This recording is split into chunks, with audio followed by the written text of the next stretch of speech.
మతిస్థిమితం కోల్పోయి ఇల్లు విడిచి రోడ్లపై పిచ్చివాళ్లలా తిరుగుతున్న మానసిక వికలాంగుల దీనస్థితి చూసి చెలించిన శ్రీ శంకర గురూజీ సమాజం పట్టించుకోని ఈ సమస్యకు పరిష్కారం అందించాలనే మహత్తర సంకల్పంతో 2010లో అమ్మా నాన్న అనాథ ఆశ్రమాన్ని స్థాపించి అభాగ్యుల జీవితాలలో వెలుగులు నింపారు.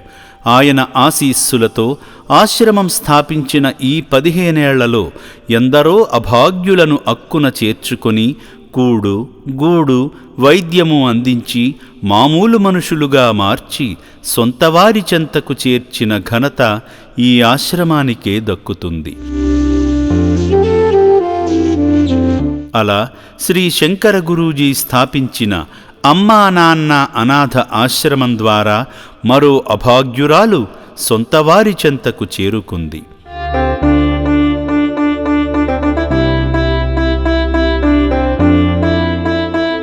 పూర్తి వివరాలలోకి వెళితే ఈ అభాగ్యురాలి పేరు దివ్యభారతి. అయితే 8 రోజుల క్రితం చౌటుప్పల్ వలిగొండ రోడ్డు సాయిబాబా టెంపుల్ వద్ద మతిస్థిమితం కోల్పోయి ఉన్మత్తురాలిగా ప్రవర్తిస్తుండగా అక్కడి స్థానికులు అమ్మా నాన్న అనాథ ఆశ్రమానికి సమాచారం అందించడంతో ఆశ్రమ సిబ్బంది ఆమెను రక్షించి సేవాశ్రమానికి డిసెంబర్ 6వ తేదీన తీసుకువచ్చి పునర్జన్మనిచ్చారు.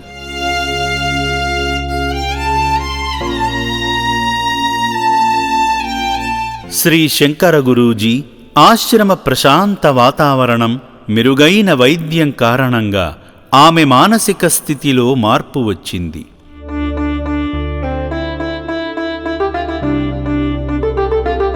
శ్రీ పుణ్యలింగేశ్వర స్వామి అనుగ్రహంతో ఆశ్రమ సిబ్బందికి తన పేరు, కుటుంబ వివరాలను చెప్పడంతో శ్రీ శంకర గురూజీ ఆశ్రమ సిబ్బందికి తన కుటుంబ సభ్యులకు అప్పగించమని సూచించడంతో దివ్యభారతిని తీసుకొని డిసెంబర్ 14వ తేదీన బయలుదేరారు.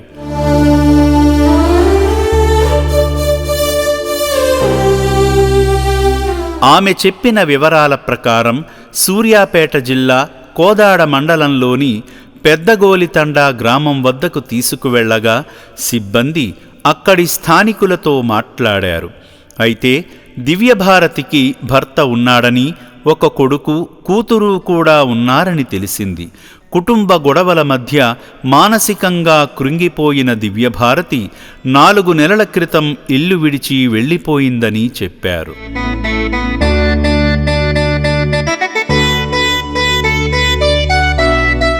ఆశ్రమానికి చేరకముందు తీవ్రమైన మానసిక వైకల్యం కారణంగా రోడ్లపై పిచ్చివాళ్లలా దొర్లిన దివ్యభారతి ఇప్పుడు ఇంటి పనులు చూసుకుంటూ మామూలు మనిషిగా మారింది.